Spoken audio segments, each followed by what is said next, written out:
नमस्कार। आप सुन रहे हैं द बॉलीवुड रेडियो और मैं हूं आपके साथ आकाश। दोस्तों, आज के इस पॉडकास्ट में किस्सा राजेश खन्ना के गोल्डन पीरियड का। 70 का दशक है और 70 के दशक के ये वो दिन थे जब बिना का एक मशहूर टूथपेस्ट का ब्रांड था और रेडियो सिलोन से प्रसारित होने वाला हिंदी फिल्मी गीतों का काउंटडाउन शो बिना का गीतमाला रेडियो का सबसे मशहूर शो हुआ करता था।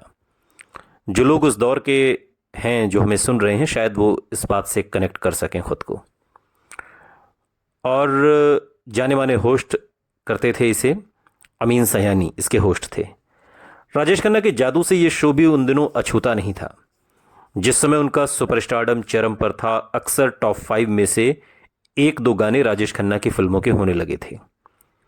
1970 में फिल्म दो रास्ते का बिंदिया चमकेगी चूड़ी खनकेगी ये गाना बहुत मशहूर हुआ और 1971 में अंदाज फिल्म का, जिसमें राजेश खन्ना का कैमियो रोल था, जिंदगी एक सफ़र है सुहाना, यहाँ कल क्या हो किसने जाना, ये दोनों गाने 1971 में टॉप पर रहे। और अमीन सयानी का एक ख़ास अंदाज भी था। वो कुछ इस तरह से कहते थे, मैं कोशिश कर रहा हूँ, शब्द अमीन सयानी के हैं, बोल मेरे। जी हां भाइयों और बहनों, पहले और दूसरे दोनों पायदान पर राजेश खन्ना के गीत हैं। अमीन सयानी के खास अंदाज को बयां करते हुए उनके शो के एक फैन ने सालों पहले एक इंटरव्यू के दौरान इस तरह से अमीन सयानी को याद किया था। अमीन सयानी अब इस दुनिया में नहीं रहे, लेकिन उनकी आवाज़, उनका अंदाज हमेशा यूं ही जमा रहेगा। इस शो के माध्यम से राजेश खन्ना की फिल्मों के गीतों की गूंज सरहद पार तक पहुंचती थी। 1965 के भारत पाकिस्तान युद्ध के बाद भारतीय फिल्में पाकिस्तान में बैन कर दी गई थीं। 1971 में भारत और पाकिस्तान के बीच दूसरा युद्ध शुरू हुआ, जिसमें दोनों के रिश्तों में और ज्यादा खटास आ गई। युद्ध में भारत की विजय के साथ ही बांग्लादेश का जन्म भी हुआ था। भारत की तत्कालीन प्रधानमंत्री इंदिरा गांधी दूसरी बार सत्ता में आई थीं और विजय का सेहरा, जीत का जो ताज था, वो उनके सिर पर ही था। इंदिरा गांधी के करिश्माई व्यक्तित्व को दुनिया भर में मीडिया कवर कर रहा था। इंदिरा गांधी ने बिना अमेरिका से डरे पाकिस्तान के दो टुकड़े कर दिए थे। और साल 1971 में ही एक मराठी कवि थे दिलीप चित्रे।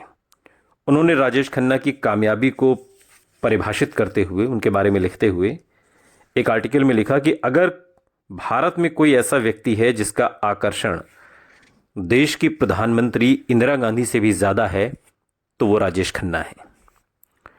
और क्विस्ट पत्रिका में छपे इस आर्टिकल का टाइटल था the charisma of Rajesh Khanna. और इस टाइटल ने एक तरह से उस दौर में भारत की दो सबसे मशहूर शख्सियतों को एक ही पायदान पर रख दिया था। दिलीप चित्रे ने लिखा कि लाखों भारतीय सिनेमा हॉल्स में घंटों तक ये देखने के लिए लाइन लगाते हैं कि कैसे राजेश खन्ना अपनी मुस्कान से उसका दिल जीतेंगे, कैसे वो शराब पीकर झूमेंगे या कैसे वो गुस्सा दिखाएंगे, कैसे फुसफुसाकर उनसे प्यार के बोल कह जाएंगे या फिर कोई खूबसूरत गीत गुनगुनाने लगेंगे। और इसी आर्टिकल को बाद में मुंबई यूनिवर्सिटी के पाठ्यक्रम में भी रखा गया, बंबई यूनिवर्सिटी के। इसी साल एक और अहम घटना हुई। उस जमाने में बेंगलोर में राज्य सरकार की स्टेट लॉटरी हुआ करती थी और यह किस्सा जावेद अख्तर ने कई बार सुनाया है। राजेश खन्ना की लोकप्रियता को देखते हुए सरकार को लगा कि अगर लॉटरी का लकी नंबर राजेश खन्ना के हाथों से निकलवाया जाए तो लॉटरी को एक अच्छा प्रमोशन मिलेगा और उसका नाम होगा और लोगों का जो विश्वास है, भरोसा है, वो भी बढ़ेगा। तो लकी नंबर निकालने का पूरा आयोजन विधानसभा के पास मैदान में किया गया। उस दिन राजेश खन्ना ने अपने साथ लेखक जावेद अख्तर को भी ले लिया ताकि सफर करते समय कुछ स्क्रिप्ट पर चर्चा हो जाएगी, वक्त भी कट जाएगा, दोनों साथ रहेंगे तो कुछ अच्छा ही होगा। लेकिन जैसे राजेश खन्ना उस मैदान में पहुंचे, वहां का माहौल देखकर वो सन्न रह गए। जावेद अख्तर याद करते हैं कि मुझे नहीं लगता कि मैं ऐसा मंजर दोबारा कभी देख पाऊंगा। राजेश खन्ना को देखते ही 50,000 लोगों की आवाज एक साथ निकली। वो जैसे सीजर, जूलियस सीजर, वो जैसे सीजर की तरह थे। वो मंजर बिल्कुल अविश्वसनीय था। काका तो हैरान थे ही, मैं भी हैरान था। जावेद अख्तर कहते हैं, उस दिन बेंगलोर की सड़कें खाली थीं। करीब 50,000 लोग एक शख्स को देखने के लिए एक जगह पर जमा थे, मानो राजा के सामने हाजिरी लगाने उसके अपने दरबारी आए हों। दूर दूर तक जमा भीड़ में सिर्फ लोगों के सिर नजर आ रहे थे। यह राजेश खन्ना के सुपरस्टारडम की अब तक की सबसे बड़ी नुमाइश थी। और उस दिन को याद करते हुए राजेश खन्ना कहते भी हैं कि मुझे लगा मैं भगवान के बराबर खड़ा हो गया हूं। मुझे अभी भी वो लम्हा याद है जब पहली बार मुझे एहसास हुआ कि कामयाबी कितनी अद्भुत हो सकती है, कितनी गजब, कितनी कमाल की हो सकती है।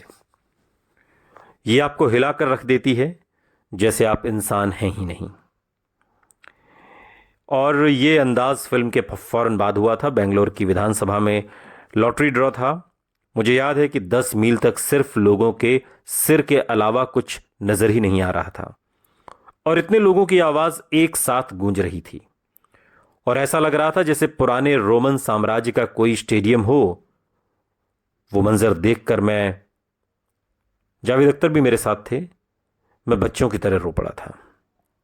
बाद के दिनों में, सालों बाद, एक इंटरव्यू के दौरान राजेश खन्ना उस पल को याद करते हुए कहते हैं, बेंगलोर की घटी ये वही घटना थी जिसमें सही मायने में राजेश खन्ना को अपने विराट स्टारडम से उनकी मुलाकात कराई। और ये बेंगलोर में हुआ जहां हिंदी भाषी लोग नहीं हैं। वहां ये जलवा था। सोचिए, हिंदी भाषी प्रदेश में राजेश खन्ना को लेकर क्या दीवानगी का आलम रहा होगा। और उस दिन खुद अपने जहन में उनका रुतबा कई गुना ज्यादा बढ़ गया। उन पलों में शायद वो खुद को शोहरत की बुलंदी पर महसूस कर रहे थे, और आखिरकार जज्बात संभालना अब मुश्किल हो गया, तो वो सारे जज्बात आंखों से बह निकले आंसुओं के रूप में। आज के दौर में तो पीआर मशीनरी एक्टर्स को स्टार बनाने की कोशिश में लगी रहती है। सब कुछ मैनेज किया जाता है, भीड़ भी, मीडिया भी, सब कुछ। मगर उस दौर में राजेश खन्ना के लिए लोगों का दीवानापन किसी पीआर मशीनरी की देन नहीं था। राइटर हैं सिद्धार्थ भाटिया, वो कहते हैं अपने एक आर्टिकल में कि वो मासूमियत का दौर था। आज का स्टारडम स्टेज मैनेज्ड होता है, लेकिन वो स्वाभाविक और रफ्तार से फैला था, बिना किसी बाहरी मदद के। उन्होंने फैंस का जैसे एक पंथ शुरू कर दिया था।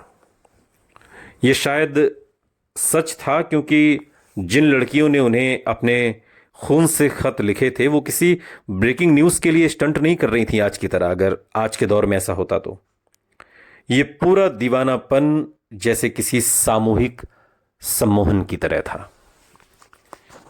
और इस दीवानेपन के गवाह उस दौर में फिल्म इंडस्ट्री के कई अभिनेता भी रहे। अपने एक इंटरव्यू में अभिनेता नवीन निश्चल बताते हैं कि यकीन कीजिए, जिस तरह का सामूहिक उन्माद या मास हिस्टीरिया राजेश खन्ना ने जगाया था, मुझे नहीं लगता कि अमिताभ भी वैसा कर पाए हैं। और मैं खुद इस बात का गवाह रहा हूं। मैं एक शादी में के रिसेप्शन में ताज होटल गया था। जब मैं अंदर जा रहा था तो काका बाहर आ रहे थे। हम एक दूसरे के करीब से गुजरे और तभी मैंने वो विलक्षण दृश्य देखा। मैंने देखा कि आगे आगे काका हैं और लोगों की बहुत भारी भीड़ बस चुपचाप उनके पीछे चल रही है। मतलब ये हैरान कर देने वाला और न भूलने वाला मंजर था। उसे याद करते हुए आज भी मेरे रोंगटे खड़े हो जाते हैं। सालों बाद नवीन निश्चल ने एक इंटरव्यू के दौरान ये बातें कही थी। अब तो खैर नवीन निश्चल हमारे बीच नहीं है। ये तूफान सिर्फ बाहर ही नहीं था, कामयाबी की ये आंधी उन्हें जैसे अपने साथ उड़ाकर ले जा रही थी, और इस कामयाबी ने उनकी जिंदगी को पूरी तरह से बदलकर रख दिया था। जिंदगी की लगाम उन्हें अक्सर अपने हाथों से छूटती नजर आती थी। उसी दौर में दिए गए अपने एक इंटरव्यू में उन्होंने कहा, किसी फिल्म के प्रीमियर पर 10 कारों में 10 स्टार्स आते थे, लेकिन जब मेरी कार पहुंचती थी तो मास हिस्टीरिया जैसा मंजर हो जाता था। मैं खुद अपने सुपरस्टारडम से डर गया था। अपने अंदर की इस हलचल को काबू में करना मुश्किल होता जा रहा था। ये चीजें राजेश खन्ना को बदल रही थी और इन कामयाबी के बाद राजेश खन्ना में आए बदलावों पर बात करते हुए सलीम खान कहते हैं, आपकी पूरी लाइफ चेंज हो गई है। आपके लिए लोगों का नजरिया बदल गया। आपकी एक झलक के लिए भीड़ आपके आगे पीछे भाग रही है। फैंस दीवाने होकर कपड़े तक फाड़ रहे हो तो कैसे मुमकिन है कि आप में बदलाव ना आए। कई लोगों को ऐसे हालात जिंदगी में हम्बल होना सिखाते हैं तो कई लोग कामयाबी को संभाल ही नहीं पाते। बदलाव अच्छा भी हो सकता है, बुरा भी हो सकता है, लेकिन बदलाव आएगा, यह बात तय है। सलीम खान राजेश खन्ना को लेकर एक इंटरव्यू में कहते हैं, अपने अंदर आए बदलावों को शायद राजेश खन्ना भी महसूस करने लगे थे। उनकी कामयाबी के बारे में और पत्रकार रही मालविका संघवी एक जगह लिखती हैं कि यह सफलता इतनी मादक थी कि बड़े से बड़े संत में भी अहंकार पैदा कर दे। हर रोज फैंस की आंखों में उन्हें अपना अक्स नजर आता। हर पत्रिका उनके किस्सों से भरी रहती। उनकी उम्र भी ज्यादा नहीं थी और कामयाबी बेहद जल्द और अप्रत्याशित तरीके से आई थी। और इस तरह की करिश्माई कामयाबी के बाद असली जिंदगी में उनका बर्ताव ज्यादा से ज्यादा फिल्मी और मेलोड्रामेटिक होता गया और ऐसा लगने लगा कि जैसे वो अपनी असली जिंदगी में भी सुपरस्टार राजेश खन्ना का रोल निभा रहे हैं। जावेद अख्तर एक इंटरव्यू में कहते हैं कि मैं कह नहीं सकता कि वो एक सुपरस्टार की तरह बर्ताव करते थे या नहीं, क्योंकि उनके जैसा तो कोई पहले हुआ ही नहीं था। वो अपने आप में ओरिजिनल थे। उनका कद बहुत बढ़ गया था और उनको लेकर एक अजीब सा दीवानापन था। इसमें आप उनको दोष नहीं दे सकते। ये कुछ अलग बात हो गई थी। सलीम खान बात के दिनों में एक वाकया सुनाते हैं। एक बार फिल्म पत्रिका ने अभिनेता संजीव कुमार पर एक कवर स्टोरी की। संजीव कुमार के साथ राजेश खन्ना की कोल्ड वॉर की खबरें उन दिनों अक्सर आती रहती थीं और इस कवर स्टोरी में संजीव कुमार की तारीफ करते हुए उन्हें एक सीरियस एक्टर बताया गया। फिल्म इंडस्ट्री की कई हस्तियों के साथ इसमें सलीम खान का भी इंटरव्यू था। उन्होंने संजीव कुमार की तारीफ की थी। महबूब स्टूडियो में शूटिंग के बीच हुए ब्रेक के दौरान राजेश खन्ना की नज़र इस फिल्म मैगजीन पर गई। शायद उनके जहन में सवाल उठा कि इंडस्ट्री में टॉप पर कौन है, वो खुद या संजीव कुमार। यह सवाल राजेश खन्ना के मन में खुद से आया, जबकि वो जो आर्टिकल छपा था, जो मैगजीन कवर पेज पे छपी थी, वो सिर्फ संजीव कुमार के बारे में थी। अब उन्होंने जब सलीम खान का वो वर्जन पढ़ा तो फौरन उन्होंने ड्राइवर को सलीम खान को लाने के लिए घर भेज दिया। और सलीम खान बताते हैं कि जब मैं वहां पहुंचा तो वो बड़े स्टाइल से अपनी इंपोर्टेड कार के बोनट पर बैठे हुए थे और एक मैगजीन पढ़ रहे थे। और उन्होंने दिखाकर मुझसे पूछा कि ये आपने कहा है। इस सवाल पर सलीम खान ने हामी भरी कि जी। तो आप समझते हैं संजीव कुमार अच्छा एक्टर है? सलीम खान ने फिर हाँ में सिर हिला दिया। अब बारी फिर से राजेश खन्ना की थी। और मेरे बारे में आपका क्या ख्याल है? सलीम खान हैरान थे कि बातचीत किस दिशा में जा रही है। मैगजीन की कवर स्टोरी संजीव कुमार के बारे में थी, उसमें राजेश खन्ना का जिक्र तक नहीं हुआ। फिर उनके साथ ये सवाल, ये पूछताछ आखिर क्यों हो रही है, सलीम खान समझ ही नहीं पाए। जवाब के इंतजार में राजेश खन्ना की नजरें अब भी सलीम खान पर टिकी हुई थीं। उन्होंने फिर पूछा, तो क्या ख्याल है आपका, मैं अच्छा एक्टर हूं या नहीं? आप भी अच्छे एक्टर हैं। अगर वो मुझसे आपके बारे में पूछेंगे तो मैं आपकी भी तारीफ करूंगा, सलीम खान ने बात को संभालते हुए कहा। राजेश खन्ना ने सलीम खान की तरफ देखा, फिर मैगजीन की तरफ और फिर वापस सलीम खान की तरफ। बिल्कुल ऐसा लग रहा था जैसे कोई फिल्मी सीन हो। ऐसा लग रहा था जैसे वो कुछ तौल रहे हों। फिर अचानक वो वहां से उठे और बिना कुछ कहे वहां से घर चले गए। सलीम खान कुछ देर तक इस पूरी बातचीत के बारे में सोचते रहे और फिर वो भी वहां से वापस चले गए। और बाद में वो कहते हैं कि मैं उनके घर के पास ही रहता था और हम लोग लगभग रोज ही मिलते थे, लेकिन इस वाक्य के बाद करीब 6 महीने तक उन्होंने मुझसे कोई बात नहीं की। सुनते रहिए द बॉलीवुड रेडियो, सुनता है सारा इंडिया।